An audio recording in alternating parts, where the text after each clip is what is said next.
Les carnets de l'apothicaire, tome 5, par Yuga Natsu, chapitre 12, l'épreuve de Dame Lichou.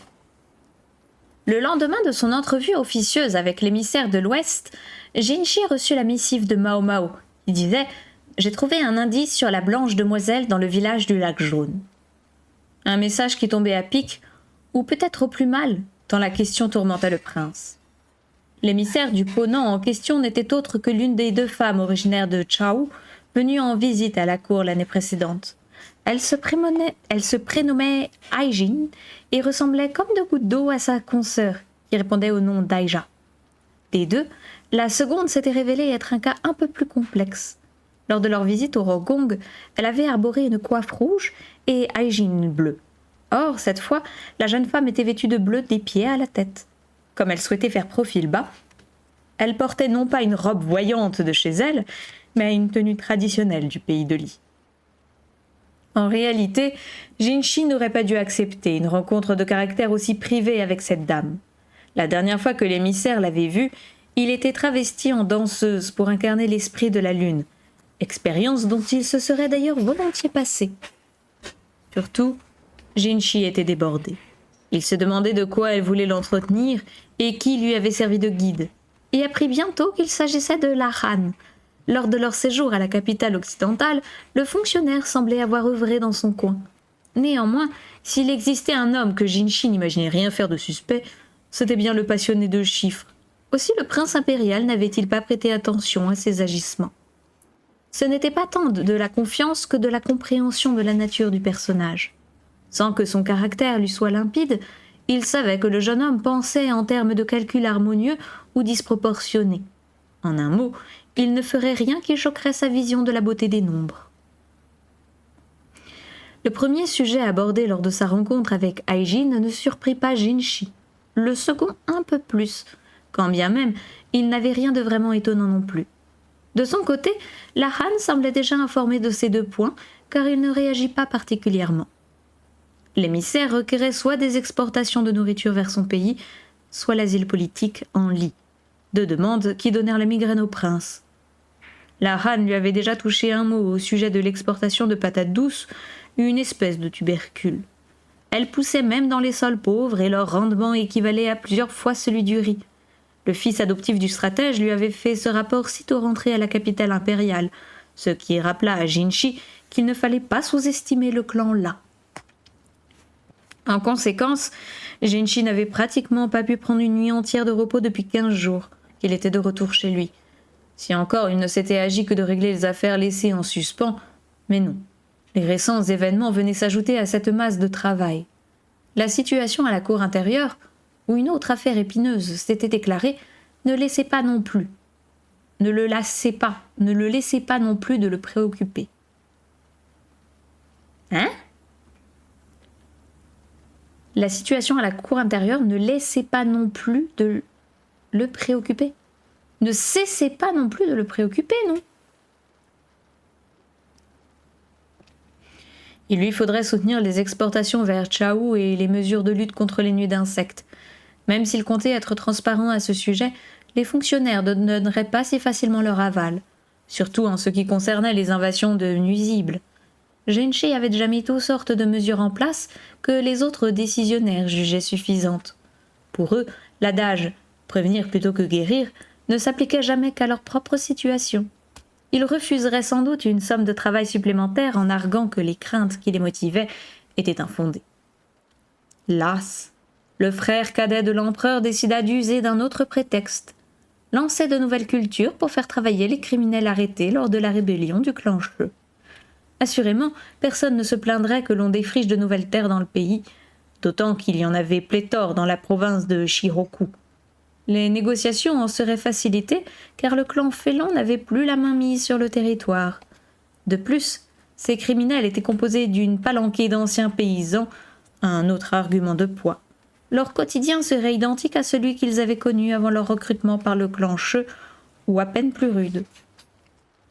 Au demeurant, Jinshi n'aurait pas à mettre en place ses décisions lui-même, puisqu'il avait trouvé quelqu'un pour s'en charger, en l'occurrence le haut fonctionnaire nommé pour diriger la province de Shiroku, depuis l'anéantissement du clan Che. L'intéressé, au parcours brillant, était d'ailleurs originaire de la province du Nord et il avait déjà affronté une invasion de criquets. Quand Jinchi lui avait expliqué que la mission consistait à cultiver des patates douces pour éviter la famine, le nouveau gouverneur du Nord avait aussitôt accepté. La main-d'œuvre manquante serait recrutée sur place. Les troisièmes fils de fermiers, privés de tout droit à la terre, abondaient dans le Shiroku. Si la création de la cour intérieure par l'impératrice régnante pouvait passer pour un service rendu au peuple, alors nul doute que ce projet aussi. Voilà où en était Jinchi de ses réflexions. Ses compétences n'étaient plus à démontrer, mais il ne faisait pas non plus du prince impérial un génie. Toutes sortes de problèmes restaient à régler, dont il confierait les détails à son délégué officiel. En dépit du poids qui pesait sur ses épaules, le frère cadet de l'empereur n'aurait d'autre choix que de se montrer à la hauteur de la tâche. Certes, il se sentait désolé de devoir se décharger sur autrui, mais il avait une autre urgence à traiter. Il avait beau être surmené, son intention d'assumer la part de travail qui lui revenait restait inchangée. L'homme nymphe avait à sa disposition une équipe de subalternes dignes de confiance, bien qu'encore peu étoffés. Chacun d'entre eux avait son rôle à jouer, une partition qu'il interprétait à la perfection. Jinchi se demandait quel traitement accorder à la missive qu'il venait de recevoir. Il leva sa coupe et s'aperçut qu'elle était vide. Suilen, sa vieille dame de compagnie, à qui rien n'échappait, la remplit de jus en se réprimandant d'un « Où avais-je la tête ?» « Y a-t-il des personnes libres en ce moment ?» lui demanda-t-il. Attends. En la regardant faire, Jinchi eut l'idée de lui montrer la lettre de Mao Mao. « Y a-t-il des personnes libres en ce moment ?» lui demanda-t-il. « Oui, plusieurs. Elles viennent tout juste de rentrer. Choisissez-en une qui fera l'affaire. »« En ce cas, » répondit la servante âgée en posant les paumes sur ses joues pour faire mine de réfléchir, « une personne fraîchement recrutée me semble convenir à la situation. Que diriez-vous de lui laisser une chance ?»« Est-ce que ça ne sera pas trop difficile pour elle ?» s'enquit Jinchi, après un instant d'hésitation. Il regarda sa dame de compagnie avec circonspection. Suilen affichait toujours un grand sourire. « Me suis-je déjà trompée ?» lui rétorqua-t-elle, confiante. Son maître ne put que lui répondre par un sourire forcé. La vénérable servante, face à qui même Mao Mao ne faisait pas le poids, avait autrefois été au service de l'impératrice douairière, qui d'autre qu'elle aurait su protéger la mère de sa majesté qu'elle avait eue à l'âge de 10 ans à peine dans ce nid de vipères qu'était le Rogong. Aux yeux de Jinchi, le fait que Suilen lui ait été attachée était dû à l'affection toute maternelle que lui vouait dame Hanche. « Si vous ne me faites pas confiance, permettez que je partage avec vous une chose que je garde pour moi depuis longtemps, » déclara la vieille servante avant de chuchoter quelques phrases à l'oreille de son jeune maître. Jinchi ne put cacher sa surprise. « Est-ce vrai ?»« Oui, je l'ai appris à l'occasion d'une légère punition que je donnais. » Bien que sans lien aucun avec sa tâche du moment, cette révélation était précieuse pour le prince impérial. Il demeurait toutefois curieux de connaître la nature de la sanction infligée. Pour l'heure, il n'en apprit pas davantage. « J'imagine que vous souhaitez remporter la victoire de temps à autre, n'est-ce pas, jeune maître ?» L'espace d'un instant, Suilen eut un geste un peu trop affecté pour son âge. Elle reprit aussitôt sa posture de suivante inflexible. « Dans ce cas, je m'en occupe de ce pas. » Elle inclina lentement la tête avant de prendre congé en toute discrétion. Cette mission confiée à sa dame de compagnie, Jinchi n'avait plus qu'à se consacrer au point suivant. Aijin, l'émissaire de l'Ouest, avait en réalité formulé une autre demande. À la star du frère cadet de l'empereur, la Han avait semblé entendre cette requête pour la première fois, car il s'était complètement décomposé. La sollicitation avait également effacé le sourire sur le visage du prince impérial, qui aurait aimé se boucher les oreilles. La requête en question concernait Pei Nyang, et à cause d'elle, il devrait à nouveau repousser l'idée de se rendre à l'apothicarerie du quartier des plaisirs.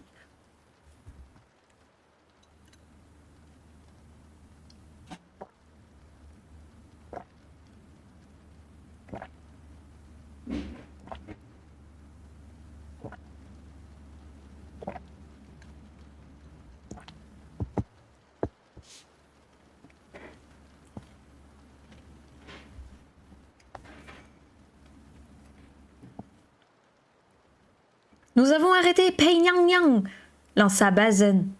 Mao Mao reçut la nouvelle 2 jours après l'affaire du village du lac jaune. Compte tenu du temps qu'il avait fallu pour acheminer sa propre lettre, elle en déduisit que ce résultat avait été obtenu en 1 journée à peine. Le jeune militaire s'était rendu à l'apothicairerie après Kukio l'avait repéré dans le vestibule du palais vert de gris, en train de trépigner sur place, visiblement mal à l'aise. Tous les muscles de son corps s'étaient détendus dès qu'on lui avait annoncé que Pei Lin était de sortie en compagnie d'un client. La boutique étant trop étroite, Mao Mao avait demandé à la vieille Gripsou de mettre une salle à leur disposition. Le palais regorgeait de chambres aménagées pour accueillir des entretiens privés, à condition toutefois que Chou-Yu ne les repère pas. Le garnement, curieux comme pas deux, s'immiscerait aussitôt dans la conversation. Heureusement, l'intendant du palais eut l'obligeance de l'emmener avec lui. L'apothicaire but une gorgée de thé préparé pour l'occasion, avant de répondre « Ah oui, ça n'a pas l'air de beaucoup t'affecter. Au contraire, je suis fort surprise. » Bazen, semblait-il, ne savait pas encore bien déchiffrer ces expressions. Chinchi ou Gao Shun n'auraient eu pas manqué de remarquer la petite ride entre ses sourcils. L'échange d'informations au moyen de pigeons voyageurs s'était retourné contre la blanche demoiselle. L'apothicaire avait songé qu'il suffirait de lire les messages attachés à la patte des oiseaux ou d'appréhender quiconque viendrait les relever pour en apprendre plus. Elle ne s'attendait pas à ce que l'affaire soit aussi facilement élucidée. Le plus important restait que Mao Mao avait apporté sa contribution à la résolution de cette énigme. Elle avait compris que la sœur et la petite nièce de l'ancien médecin étaient liées à Pei Nyang Nyang et qu'elles avaient réussi à tromper leur monde. L'herboriste avait proposé son aide au vieil homme, qui s'inquiétait sans doute pour ses parentes. Elle serait, quoi qu'il en soit, châtiée, même si le vieil ermite gardait le silence. Aussi lui avait-elle enjoint, sans trop lui laisser le choix, en fait, de trahir leur secret. On a monté la garde aux abords du pigeonnier, poursuivit Bazen. Quelqu'un est venu relever les messages qu'on a pris en filature. Il nous a menés à la résidence secondaire d'un fonctionnaire. Bazen l'avait fait identifier par la sœur du vieux médecin et sa petite nièce, qui le reconnurent. On leur avait demandé, par la même occasion, d'identifier d'autres bureaucrates qui entretenaient des liens d'amitié avec cet homme, ce qui permet de découvrir que l'un d'eux cachait chez lui la blanche demoiselle. L'affaire s'est conclue de façon beaucoup trop simple, mais je m'interroge, intervint Mao Mao. Pourquoi sont-ils allés si loin pour la couvrir ? Il se trouve que ces fonctionnaires sont de grands amateurs de chanvre. On a aussi retrouvé chez eux ce qui s'apparente à des restes d'opium. Tout s'explique. Quand on goûtait à une drogue qui rendait dépendant, on faisait ensuite n'importe quoi pour s'en procurer. Se débarrasser de cette accoutumance nécessitait une volonté à toute épreuve. Cela confirme qu'il est plus sage de ne jamais toucher aux drogues dangereuses. Tu ne serais pas un peu mal placé pour dire ça ? Mao Mao ignora la remarque et l'expression peu convaincue de son interlocuteur. Elle préférait penser au remède qu'elle allait concocter pour plus tard. D'ailleurs, comme le jeune militaire était venu lui transmettre la nouvelle, il pouvait prendre congé à présent que c'était chose faite. La blessure à sa main droite avait visiblement guéri, puisqu'il ne portait plus de bandage. Malgré tout, l'herboriste se demandait pourquoi on ne s'était pas contenté de lui faire parvenir une lettre ou de dépêcher un autre messager. L'information ne valait pas la peine d'envoyer Bazen au milieu de toutes ces courtisanes qui l'effrayaient. Le jeune militaire, qui restait désormais silencieux, ne faisait toutefois pas mine de partir. Il bredouillait dans sa barbe des choses inaudibles, tout en jetant des regards furtifs à son hôtesse. « Auriez-vous autre chose à me dire » demanda Mao Mao après une courte hésitation. « Non, c'est juste que... » Sa curiosité était piquée, mais elle ne souhaitait pas s'impliquer outre mesure. Avec un peu de chance, elle en serait quitte pour de nouveaux problèmes. Et si cela concernait Jinchi, elle voulait encore moins s'en mêler. Elle ne l'avait pas revu depuis que leurs routes s'étaient séparées à la capitale de l'Ouest. Elle n'avait fait que lui écrire une lettre au sujet de la blanche demoiselle et recevoir une réponse des plus administratives. Si seulement il pouvait faire comme s'il ne s'était rien passé. Ce serait pour elle l'issue la plus reposante. Néanmoins, même les plus ferventes prières ne sauraient rendre le monde plus doux. Bazen cessa de bredouiller, puis releva soudain la tête. Il fixa la jeune fille d'un œil déterminé. « J'ai une question. Peut-on considérer qu'une femme qui n'a pas ses lunes est nécessairement enceinte ?» Mao Mao en resta coite. Qu'est-ce qu'il ne fallait pas entendre ? Au regard qu'elle lui lança, les lèvres du jeune militaire se crispèrent de honte.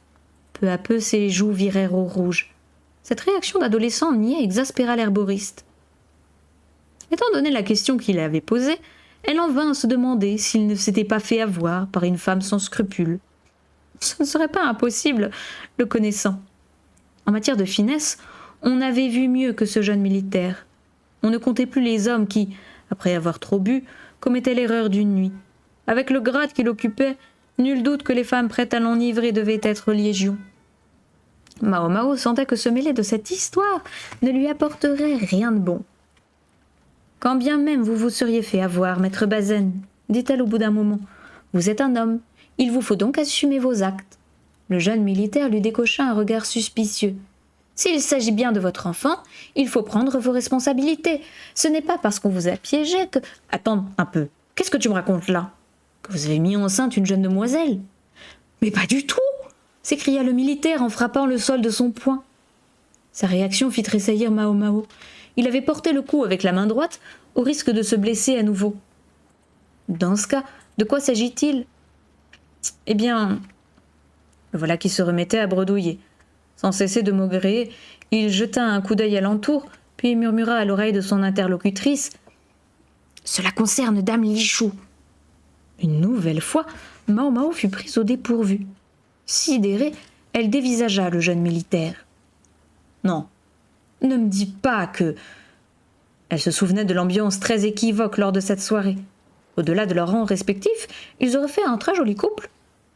Mais quand aurait-il trouvé le temps ? Avait-il seulement eu l'occasion de se voir en privé ? L'herboriste n'avait pas non plus gardé un œil sur eux du soir au matin, aussi ne pouvait-elle être catégorique. Rien dans leur comportement ne semblait, cependant, indiquer qu'un tel rapprochement ait pu se produire. Plongée dans ses réflexions, l'apothicaire devait avoir l'air confuse.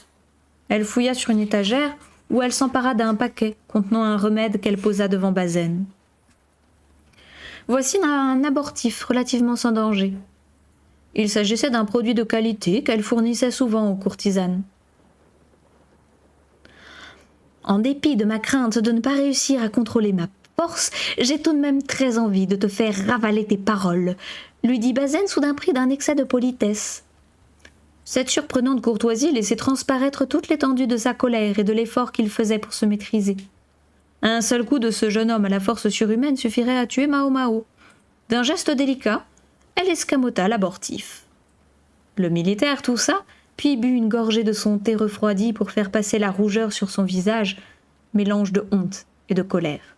« Je voulais parler d'une certaine honorable personne qui se trouve en ce moment même dans l'embarras, » reprit-il en usant de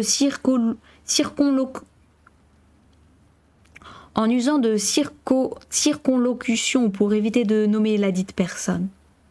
Après avoir quitté un certain endroit pendant un long moment, elle se retrouve dans l'obligation de faire la même chose qu'avant son entrée en ce lieu. En certain endroit, il parlait sans doute du Raogong. « C'était donc ça !» fit Mao Mao, prise d'une soudaine fulgurance. L'entrée à la cour intérieure était soumise à toutes sortes de conditions. À l'instar des hommes qui devaient, pour se faire subir une castration, les femmes se pliaient elles aussi à une obligation, qui n'avait toutefois rien d'aussi définitif que celle de ces messieurs. Non, cette contrainte visait simplement à s'assurer qu'aucune femme enceinte puisse entrer au Raogong. Par conséquent, les dames ne pouvaient être admises qu'après confirmation que leur cycle menstruel suivait bien son cours. Mais elle a 14 ans. Dame Lichou, ça se trouve, elle n'est pas réglée du tout. En étant exemptées, celles qui rentraient temporairement dans leur famille, car dans la plupart des cas, elles n'y retournaient que pour rendre une visite de courtoisie à leur futur époux, avant leurs noces. À cette occasion, le nom du fiancé était consigné, afin que l'on sache qui en était le père en cas de grossesse déclarée. De toute façon, pratiquement la totalité des femmes concernées quittaient leur service avant l'accouchement. Dans le cas présent, il s'agissait d'une concubine de haut rang dont l'absence avait duré près de 2 mois. Il n'y avait donc rien d'étonnant à ce qu'on la traite de la même manière qu'à son entrée au Raogong. Cependant, plus d'1 mois s'était écoulé depuis que la vertueuse concubine était revenue de son périple dans la capitale de l'Ouest. Est-ce à dire qu'elle aurait un retard de menstruation ? Bazaine, mal à l'aise, se contenta de hocher la tête. Tout d'abord, Dame Lichou est encore jeune, son cycle est sûrement irrégulier, et la fatigue de son long voyage n'aura rien arrangé. Il ne me paraît donc pas anormal qu'elle ait un peu de retard. » Ce point de vue n'envisageait la question que sous un angle sanitaire. Or, que même Bazaine soit au courant de cette chose aussi intime signifiait certainement l'existence d'autres problèmes. Que se passerait-il dans l'hypothèse où une concubine de haut rang de Sa Majesté impériale présenterait le signe d'une grossesse, qui serait le résultat d'une union qui aurait été consommée en dehors des murs du Raokong? D'autant que, dans le cas présent, la favorite avait été emmenée en dehors de la cour intérieure afin de savoir si elle pouvait être une bonne candidate pour épouser Jinchi, le frère cadet du maître de l'univers.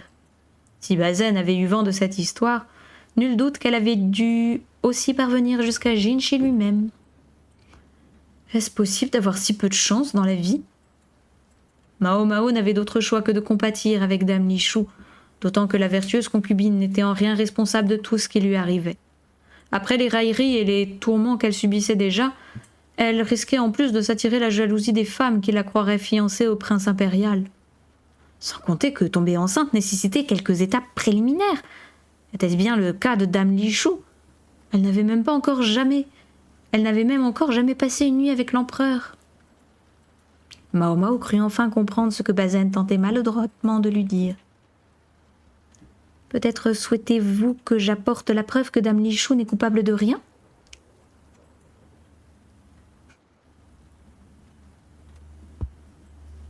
Le visage de Bazaine s'éclaira aussitôt. Tu accepterais? Oui, mais pour ce faire, il faudrait que je retourne au palais, et rien ne dit que l'on ne m'y autorisera. À la rigueur, la venue d'un médecin serait acceptable, mais celle d'une simple apothicaire, je n'en suis pas si sûre. Ne t'en fais pas pour ça. J'ai déjà parlé au médecin du dispensaire. De plus, Maître Luomen a accepté de t'accompagner. Le jeune militaire n'avait pas perdu de temps. Si Mao Mao comprenait bien tous les tenants et les aboutissants, il n'était venu que pour obtenir son approbation après avoir déjà tout prévu.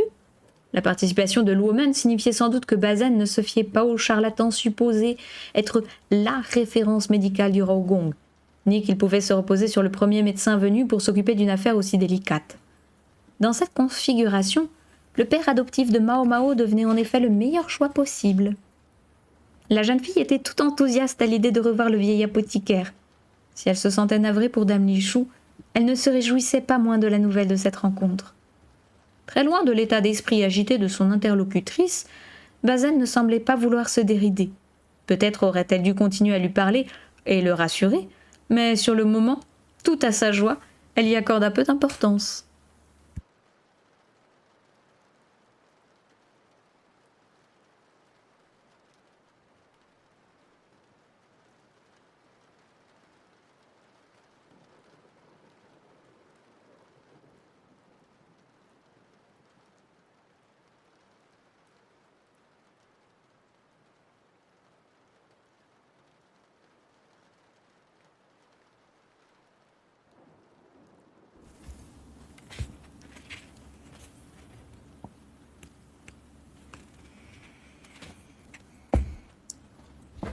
Le lendemain, un messager de la cour se présenta à la boutique.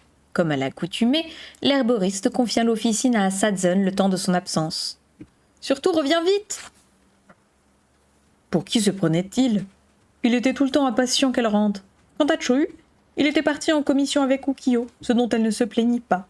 Puisqu'il lui était bien sûr impossible de l'emmener avec elle au palais, Mao Mao avait prévenu la vieille Gripsou. En l'absence de Chohu, ce fut l'homonyme à quatre pattes de l'apothicaire qui vint la coller avec insistance. Elle attrapa le félin par la peau du cou pour le poser sur la tête de Sadzun. Elle s'attendait à entendre son assistant protester d'un « ça me donne trop chaud !» Mais l'ancien garde des cheveux parut au contraire apprécier la sensation du petit ventre au pelage blanc contre lui. « Oh là là! Oui, je vous imagine un petit ventre de chaton sur la tête. Oh là là! Imaginez en plus il en a en châtaigne et elle vous fait des bisous et ensuite vous jouez, faites pardon.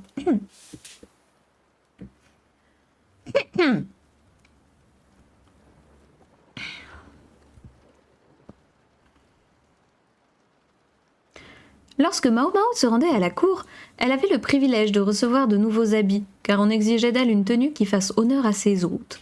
Comme personne ne lui demandait jamais de les rendre, elle les revendait ensuite à la boutique de seconde main ou les mettait à l'encan au palais vert de gris. C'est quoi l'encan?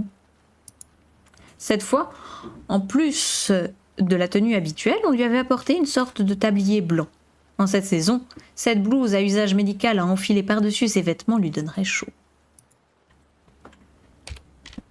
Encan, on sent E-N-C-A-N. La vente aux enchères.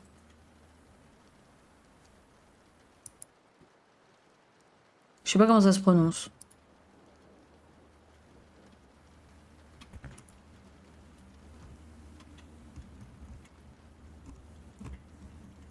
Encan, je crois.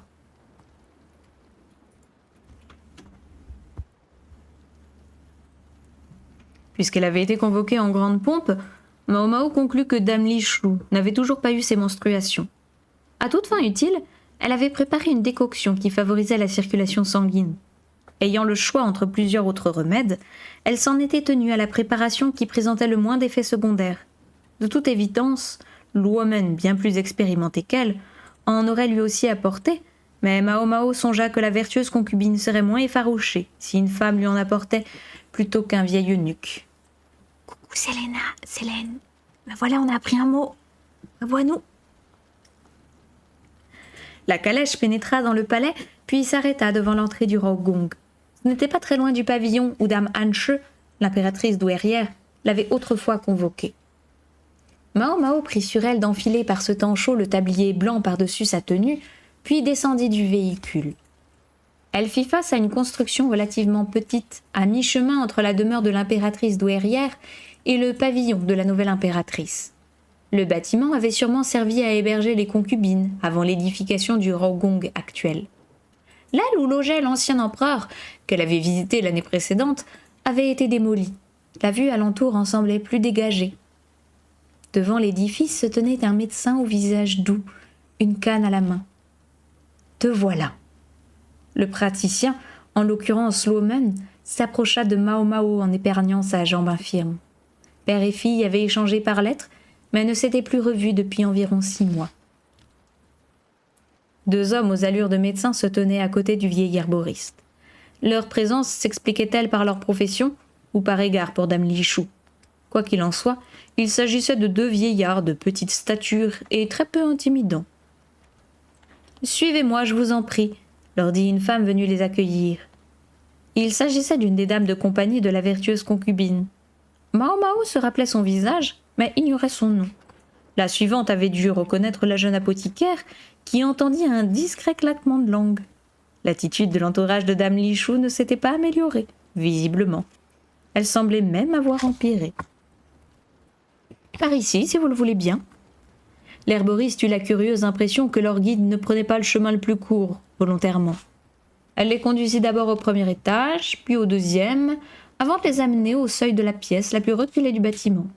« Pardonnez-moi, » déclara-t-elle, « j'avais oublié qu'elle avait changé de chambre. » Elle a vraiment décidé de nous torturer. Les 3 médecins, qui avaient atteint un âge avancé, avaient conservé leur calme face à cette erreur. Aussi la suivante croyait-elle peut-être pouvoir les traiter comme bon lui semblait. Le petit groupe finit par pénétrer dans une chambre qui, de l'avis de Mao Mao, avait plutôt l'air destinée aux concubines de bas rang.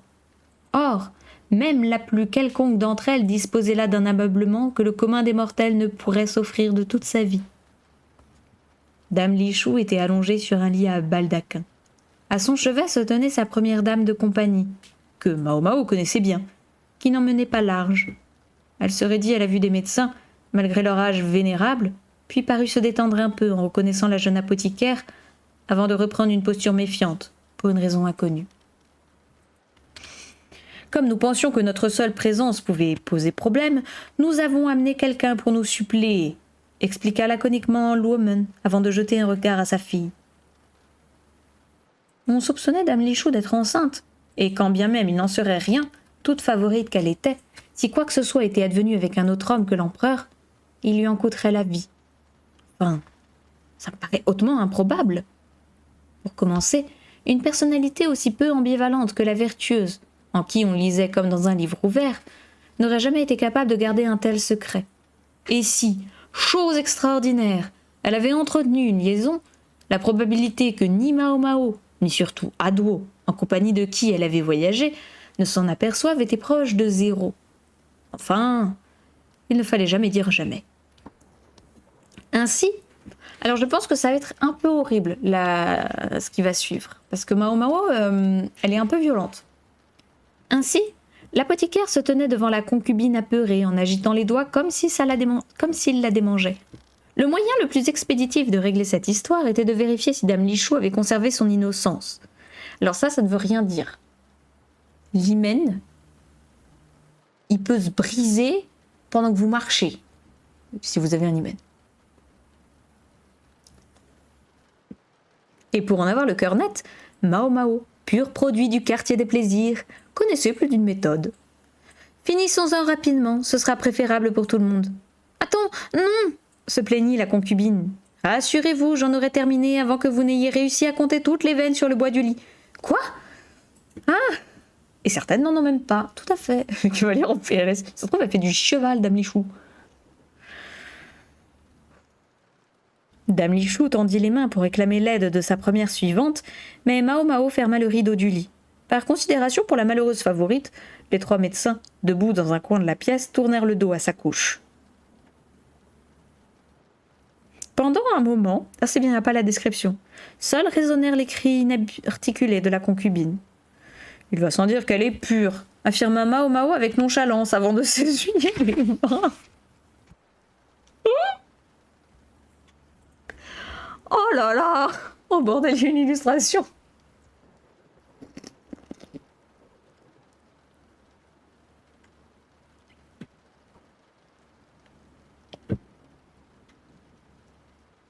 Je suis même pas la mise au point.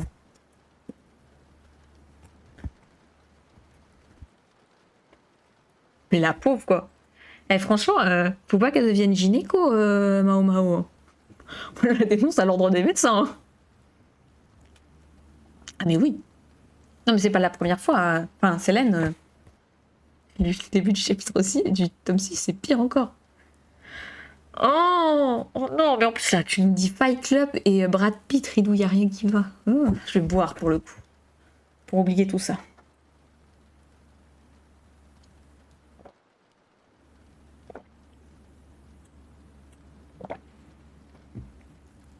Je viens de voir que Woman l'engueule, c'est bon. Heureusement, il y a une personne sensée dans cette histoire. Dame Lichou reposa sur le lit, vidée de ses forces.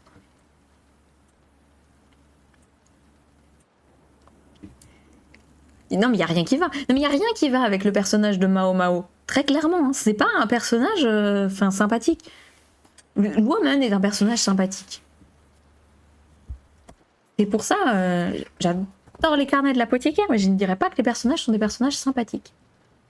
Et ils ne sont pas écrits de manière sympathique. Sa première dame de compagnie était, quant à elle, dans un état de panique absolue. Mao Mao avait cru qu'un tel examen ne poserait aucun problème particulier entre femmes, d'autant qu'elle avait déjà pratiqué une opération semblable pour diagnostiquer le risque de naissance par le siège de l'enfant, de l'impératrice Gyokyo. Apparemment, elle avait eu tort de traiter de la même façon une femme enceinte et une adolescente encore innocente. Bravo, Mao Mao! Dame Lichou était encore plus épuisée que la fois où l'herboriste l'avait épilée au bain public. « Tu aurais dû te montrer plus douce, Mao Mao, » lui dit Woman, bien qu'un peu tard. Derrière lui, ses 2 confrères arboraient une expression gênée. Sa mission achevée, la jeune apothicaire croyait pouvoir rentrer pour rédiger tranquillement son rapport, quand une voix féminine se fit entendre. « Excusez-moi !» La porte s'ouvrit, laissant 3 dames de compagnie de la vertueuse concubine pénétrer dans la chambre. Au centre se tenait son ancienne suivante en chef, celle que Jinchi avait autrefois sermonnée. Ses traits trahissaient ses mauvaises intentions, comme à l'accoutumée. Toutefois, ce jour-là, elle semblait vouloir agrémenter sa méchanceté d'un certain raffinement. « Que voulez-vous » leur demanda la première dame de compagnie actuelle. Hiérarchiquement, son rang était supérieur aux nouvelles venues, mais à l'origine, elle n'était qu'une simple goûteuse. Qu'elle regarde celle qui l'avait précédée à ce poste avec terreur n'avait donc rien d'étonnant. L'ancienne suivante en chef se désintéressa d'elle pour se tourner vers les médecins et Mao Mao. Avez-vous pu prouver l'innocence de la concubine ? Oui. L'examen vient tout juste d'avoir lieu, lui répondit Luomen avec déférence. C'est elle qui l'a examiné, reprit-elle en tournant la tête vers la jeune apothicaire. Ne trouvez-vous pas que laisser une connaissance de la concubine sans charger est problématique ? La bouche en cœur, elle accusait à demi-mot Mao Mao de potentiellement mentir pour couvrir dame Lichou. Ce sous-entendu eut le don de contrarier la jeune herboriste.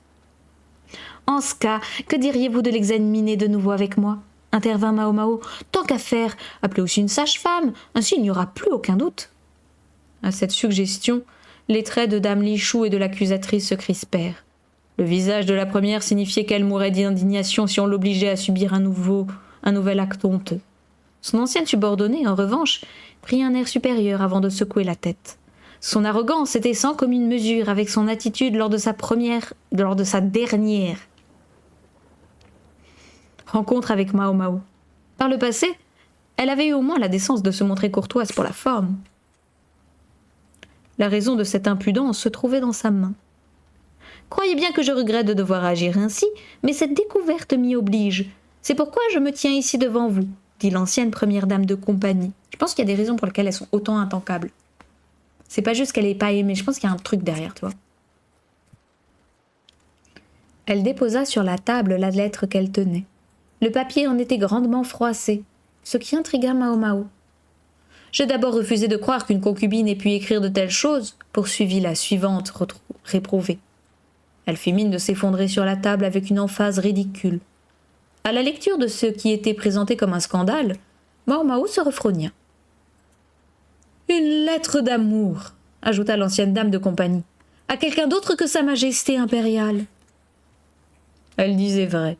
Sur le papier était couché un texte d'une grande mièvrerie, rédigé dans une écriture aussi affectée que délicate. « Je comprends mieux maintenant pourquoi l'autre nous a fait faire un détour en arrivant ici. »« Ah non, pardon, c'était la voix de Mao Mao. Pardon, c'était pas la lettre. Elle n'a pas cette voix mièvre. »« Je comprends mieux maintenant pourquoi l'autre nous avait fait un détour en arrivant ici. » À leur arrivée, la suivante les avait guidés vers la mauvaise chambre, non pas pour leur jouer un mauvais tour, mais pour gagner du temps. L'ancienne suivante en chef appela un garde posté dans le couloir. Si l'infidélité de dame Lichou s'avérait, les répercussions seraient tout aussi désastreuses pour ces dames de compagnie. Alors pourquoi son ancienne suivante agissait-elle ainsi ? Au demeurant, Mao Mao se demandait surtout si dame Lichou était bien l'autrice de ce prétendu épanchement amoureux. Certes, l'écriture avait déjà fait l'objet d'une analyse, dont la conclusion était sans appel. La jeune herboriste et les médecins furent congédiés du pavillon avant même de pouvoir poser la moindre question à la concubine. En réalité, l'ancienne suivante en chef souhaitait sûrement arriver avant que Mao Mao ne puisse procéder à son examen, mais sa complice avait échoué à gagner assez de temps. Résultat, il avait fallu employer les grands moyens. Après leur expulsion de la chambre de la vertueuse concubine, le quatuor médical s'en retourna au dispensaire de la cour intérieure. De toute façon, Mao Mao n'appartenait plus au roi Gong, et Luomen, ainsi que ses deux confrères, n'étaient guère d'un caractère autoritaire. Il suffisait de leur demander de quitter les lieux pour qu'ils s'exécutent sans sourciller. Quoi qu'il en soit, la jeune apothicaire avait bien l'intention de rédiger un rapport circonstancié. L'ancienne suivante en chef aurait beau insinuer que son témoignage était biaisé, ce n'était pas à elle d'en décider. La réaction de dame Lichou au cours de l'examen avait réussi à convaincre les 3 médecins que Mao Mao ne mentait pas. « Quelle brutalité tout de même !» commenta le premier vénérable médecin, une sorte de grand échalas dont la silhouette rappelait un vieil arbre desséché. « Je ne vous le fais pas dire, moi-même je ne supportais plus ce spectacle, » répondit le second, dont les doigts ressemblaient à des saucisses et le corps était rond comme une barrique. Luomen n'était pas beaucoup plus jeune que ses confrères, mais en tant que nouveau venu dans l'équipe médicale, ce fut à lui de préparer le thé. Mao Mao s'approcha pour l'aider, mais il la fit asseoir sur une chaise en lui intimant d'écrire son rapport. Jadis déjà, les individus dans ce genre étaient légion au roi Gong, mais il est insupportable de constater que cette engeance se porte toujours à merveille. Pas fait. Je ne dis pas que toutes les femmes sont mauvaises, mais certaines se débrouillent pour systématiquement empoisonner l'ambiance. Le reste de la cour n'est pas épargné. Mao Mao écoutait les deux praticiens, la tête penchée sur le côté. « N'êtes-vous donc pas des eunuques, messieurs ?» Il parlait en effet comme s'il connaissait la cour intérieure de très longue date. « Non, nous avons bel et bien exercé au Rogong, mais nous nous sommes enfuis avant qu'on fasse de nous des eunuques. Autrefois, les médecins étaient admis à la cour intérieure sans que cela soit une condition absolue. Pour compenser, on nous faisait avaler à chaque visite une étrange mixture. » Je vois. Un épisode revint à la mémoire de Mao Mao, plus exactement le pire scandale ayant jamais éclaboussé le Rogong, plusieurs dizaines d'années auparavant. Selon la version officielle, un médecin avait séduit une employée de la cour intérieure et l'avait mise enceinte. Sauf que ce docteur avait été accusé à la place du véritable responsable, l'ancien empereur. L'affaire avait été réglée en bannissant du Rogong à la fois le praticien et l'enfant. Si le charlatan était à présent le dernier médecin de la cour intérieure, ils étaient bien plus nombreux à l'époque. « Hélas, je n'ai pas fui assez vite, ce qui m'a valu le sort que vous savez, » intervint Luomen en apportant le thé sur un plateau. « Tu as toujours fait les choses à ton rythme. Vois où cela t'a mené, Men. »« C'est bien vrai, mais sans lui, je ne sais pas ce que nous serions devenus, toi et moi. » Face à ses aînés qui riaient de bon cœur, le vieil Herboris ne put qu'afficher un visage gêné. À en juger par le surnom affectueux donné par le grand échalas, tous les trois devaient être amis de longue date. L'autre vénérable médecin se tourna vers Mao Mao. « Au fait, mademoiselle, puisque vous êtes la fille adoptive de Men, votre vrai père ne serait-il pas l'excentrique ?» Le médecin ventripotent n'avait pas fini sa phrase que la jeune fille affichait un rictus menaçant, ce qui suffit à faire taire son interlocuteur. « Il est fréquent que certains sujets soient délicats pour les jeunes filles de son âge. Évitons de la mettre mal à l'aise, » intervint fort à propos le grand échalas. Le sujet était clos. Ce vénérable médecin se montrait compréhensif. L'expérience due à l'âge, ce dont Mao Mao lui sut gré. Pour en revenir à notre discussion, vous disiez que le Rogong a toujours été infesté de personnes du même acabit que cette suivante ? En effet, ce lieu a toujours été chaotique. À l'époque de l'impératrice régnante, les femmes n'avaient cesse de se tirer dans les pattes. Pourquoi, à votre avis ? Parce que les hommes les mettaient en compétition. De leur côté, les fonctionnaires étaient de plus en plus recrutés au mérite. En conséquence, l'atmosphère délétère qui flottait au palais envahit bientôt la cour intérieure, qui en devint une sorte de modèle à échelle réduite. Il paraît qu'il y avait beaucoup d'espionnes. Des espionnes, vous dites ? Des querelles éclataient de façon incessante entre les concubines, qui utilisaient leurs servantes pour se renseigner sur les secrets des unes et des autres. Il serait même arrivé que des dames de compagnie changent de camp et trahissent leur maîtresse.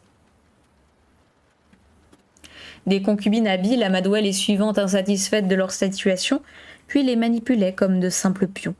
Parfois, elles usaient de l'influence de leur famille, ou bien jouaient avec les faiblesses de celles d'une rivale, tant et si bien que la hiérarchie au sein de la cour intérieure changeait aussi vite que le temps qu'il faisait.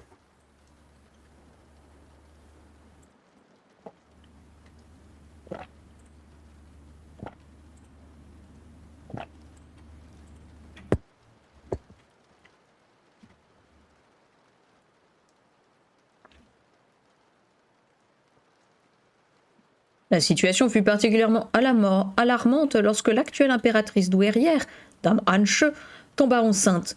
Des concubines folles de jalousie intriguèrent de mille façons pour la faire trépasser. Exact, il est même étonnant qu'elle ait réussi à survivre jusqu'à ce que sa belle-mère se décide à la protéger. Elle y est parvenue grâce à l'aide d'une dame de compagnie hors pair et fort astucieuse. Il se dit même qu'elle aurait réussi à retourner une meurtrière contre sa maîtresse.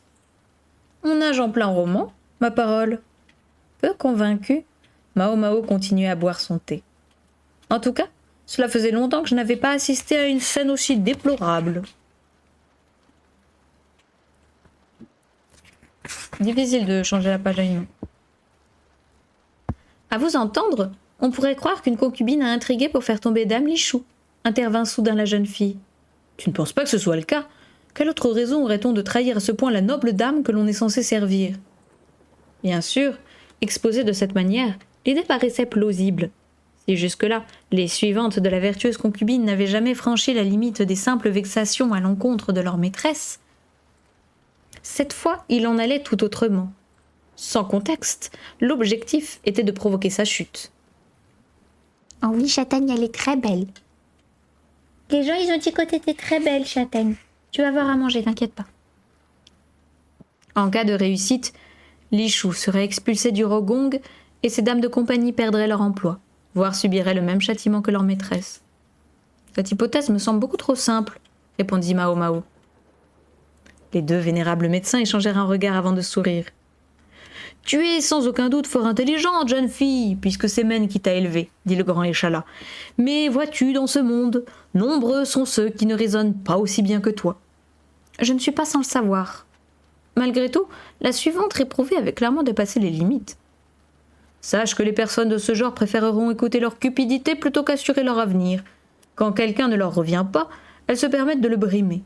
Et si l'autre riposte, elles deviennent tout simplement furieuses. Pourtant, objecta Mao Mao, quand on songe au statut de sa cible, on aurait pu s'attendre à ce qu'elle soit moins sûre d'elle. Une simple dame de compagnie face à une concubine de haut rang. Oui, mais justement, quand on a le sentiment de stagner dans la vie, il suffit que quelqu'un attise votre frustration pour que vous lui mangiez dans la main. Les gens retournent leurs habits dans la seconde. Des espionnes se formaient ainsi sans difficulté. Le médecin rondouillard éclata de rire. Tu raffoles de ce genre d'histoire, n'est-ce pas? Tiens, une autre me revient dont tu m'avais parlé.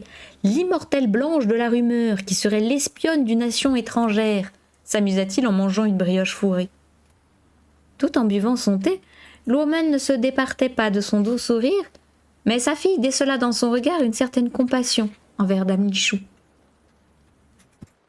Sois sans crainte, la concubine sera tirée d'affaire une fois que la demoiselle aura rendu son rapport, dit le médecin potelé à Luomen dans le but de chasser l'inquiétude qu'il avait perçue chez lui. Mais il y a cette lettre d'amour, ce n'est pas rien.